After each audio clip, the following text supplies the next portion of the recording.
Side खबरों के लिए सब्सक्राइब करें फ्लेम मीडिया और उसके बाद बेल आइकन को प्रेस करें ताकि सबसे पहले आपको मिले एक्सक्लूसिव खबरें।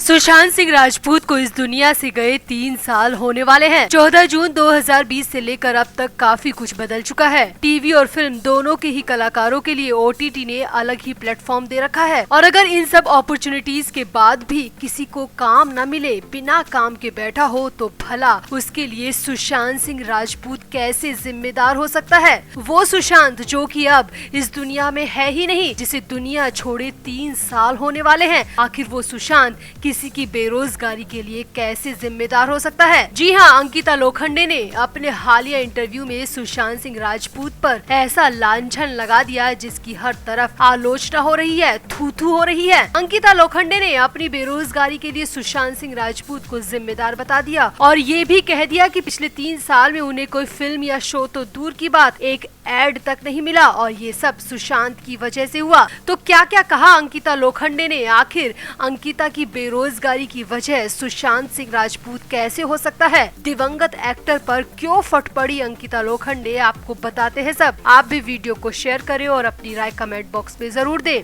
तो अंकिता लोखंडे सुशांत सिंह राजपूत के साथ टीवी शो पवित्र रिश्ता में अर्चना देशमुख का किरदार निभाकर घर घर में पॉपुलर हुई थी। उन्होंने 5 साल तक इस शो में लीड के रोल में काम किया था और फिर कॉमेडी सर्कस और एक थी नायिका जैसे शोज में भी नजर आई। 2019 में अंकिता ने Kangana Ranaut starrer Manikarnika the queen of Jhansi से बॉलीवुड में कदम रखा था। इसके बाद उन्हें बागी 3 में भी देखा गया, लेकिन उसके बाद से अंकिता लोखंडे को कोई काम नहीं मिला और अंकिता ने इसका सारा ठीकरा सुशांत सिंह राजपूत पर फोड़ दिया।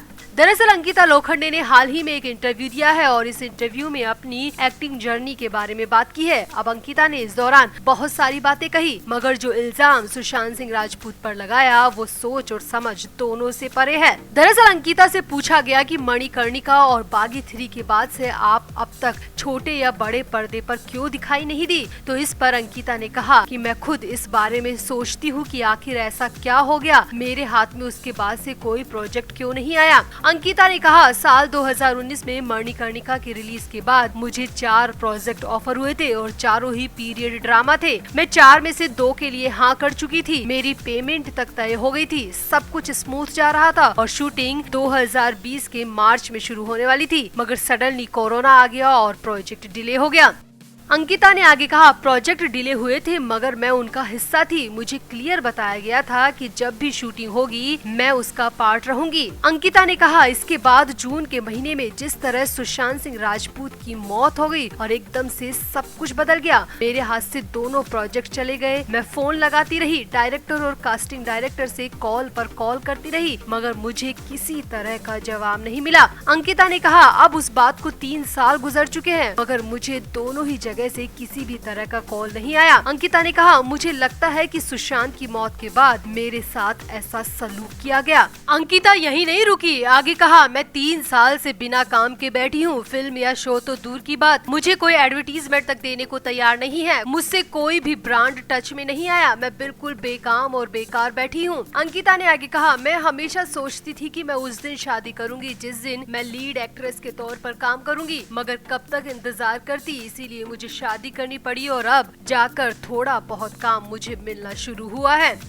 अंकिता ने आगे कहा, इसमें मेरा क्या कसूर है, मैं तो एक्टिंग में अपना 100% दे रही थी। अगर सुशांत की मौत हुई और ऐसी सर्कमस्टांसेस में हुई तो इसमें मेरी क्या गलती है? मैंने तो सुशांत और उसकी फैमिली को हमेशा फेवर किया, सपोर्ट किया, मगर सुशांत के फैंस ने मुझे ही गुनहगार बना दिया, मेरी इमेज ऐसी बना दी कि जैसे मैं कोई वैम्पायर हूँ। अंकिता ने आगे कहा, मुझे लगता है कि यही वजह रही होगी कि मेरे हाथ से दोनों प्रोजेक्ट चले गए, प्रोड्यूसर और डायरेक्टर ने मेरा कॉल उठाना भी बंद कर दिया। अंकिता ने कहा, मैं 4 साल से बिना काम के रही हूँ, एक एक्टर के तौर पर पर्दे से दूर रहना किसी सजा से कम नहीं होता, लेकिन मैं लंबे समय तक एक ट्रॉमा में रही, दर्द और तकलीफ सब सही और बहुत सारे इल्जाम भी सहे।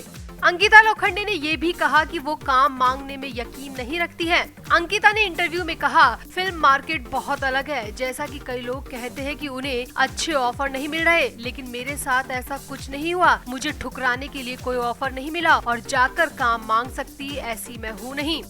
अंकिता ने कहा, मणिकर्णिका के बाद अपने हाथ में कोई तलवार नहीं ली और ईमानदारी से कहूँ तो मेरा कोई गॉडफादर भी नहीं है जो मुझे आगे बढ़ा सके। मैं टैलेंटेड थी, मैं जानती थी, लेकिन आपके पास आने तो चाहिए कुछ चीजें मना करने के लिए। मेरे पास ऑफर आए ही नहीं। 2 ऑफर आए, लेकिन वो बिना कहे मुझसे छीन लिए गए। अब यहाँ पर वर्क फ्रंट की बात करें तो 2022 में अंकिता ने पति विकी जैन के साथ मिलकर रियलिटी शो स्मार्ट जोड़ी जीता था। उनकी 2 फिल्में द लास्ट कॉफी और सावरकर जो इसी साल बड़े पर्दे पर आ सकती हैं। फिलहाल तो अंकिता खुद के बेकाम होने का जिम्मेदार सुशांत सिंह राजपूत की मौत को मानती है। तो आपको क्या लगता है, क्या सुशांत की वजह से अंकिता को काम नहीं मिला या फिर अंकिता के बिना काम के रहने की वजह खुद अंकिता लोखंडे ही है? आप भी अपनी राय कमेंट बॉक्स में जरूर दें और वीडियो को भी शेयर करें। तो सुनने में बड़ा नॉर्मल लगता है कि सतीश कौशिक मुंबई से दिल्ली आए, होली पार्टी में शामिल हुए, रात को अचानक सांस लेने में दिक्कत हुई और हॉस्पिटल ले जाते वक्त रास्ते में उनकी मौत हो गई। पहले यही सामने आया था, यही बताया गया, मगर अब जो सामने आ रहा है वो सब बेहद हैरान करने वाला है। दिग्गज एक्टर सतीश कौशिक का 66 साल की उम्र में निधन हुआ। 9 मार्च को वो हमेशा के लिए दुनिया को अलविदा कह गए। सतीश कौशिक के निधन ने उनके परिवार और करीबियों को जिंदगी भर का खाली दे दिया। शुरुआती पोस्टमार्टम रिपोर्ट में मौत की वजह कार्डियक अरेस्ट बताई गई, लेकिन अब सतीश कौशिक की मौत के मामले ने नया मोड़ ले लिया है। जब से दिल्ली पुलिस के हाथ होली पार्टी की गेस्ट लिस्ट आई है, तब से ही पुलिस के साथ साथ सतीश कौशिक के परिवार और चाहने वालों के बीच भी खलबली मच गई है, क्योंकि गेस्ट लिस्ट में एक नाम ऐसा है जो कि रेप का आरोपी है और वांटेड भी है।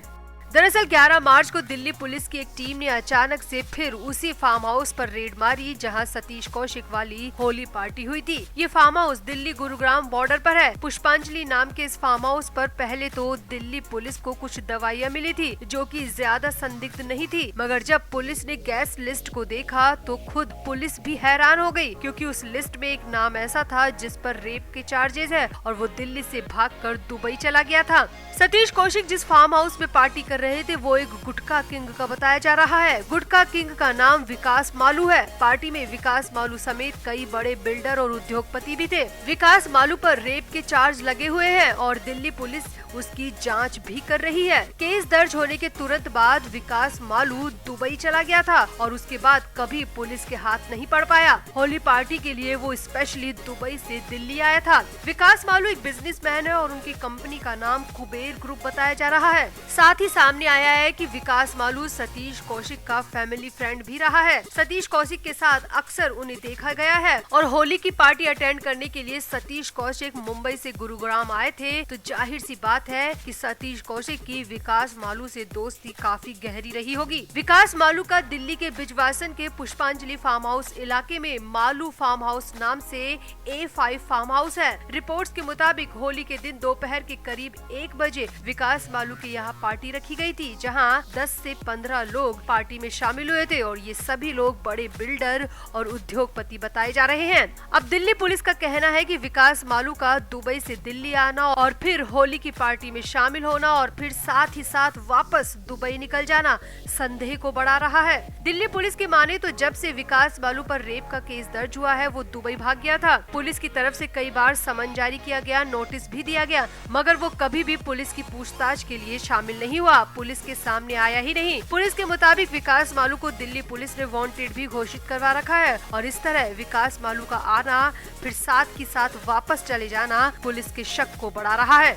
वहीं दूसरी तरफ दिल्ली के जिस अस्पताल में सतीश कौशिक का पीएम हुआ उसकी रिपोर्ट्स का भी इंतजार किया जा रहा है। अस्पताल ने सतीश कौशिक का विसरा और हार्ट लैब में जांच के लिए भेजा है, जिसकी रिपोर्ट आना अभी बाकी है। हालांकि अस्पताल को सतीश कौशिक के शरीर पर किसी भी तरह के चोट के निशान नहीं मिले, मगर वही दिल्ली पुलिस ने जो दुबई कनेक्शन खोज निकाला है वो सबसे ज्यादा हैरानी भरा है। तो आपको क्या लगता है, क्या सतीश कौशिक की मौत सामान्य है? दिल्ली पुलिस का शक कितना सही है? आखिर वांटेड अपराधी दुबई से दिल्ली तक कैसे पहुंच गया? आप भी अपनी राय कमेंट बॉक्स में जरूर दें और वीडियो को भी शेयर करें।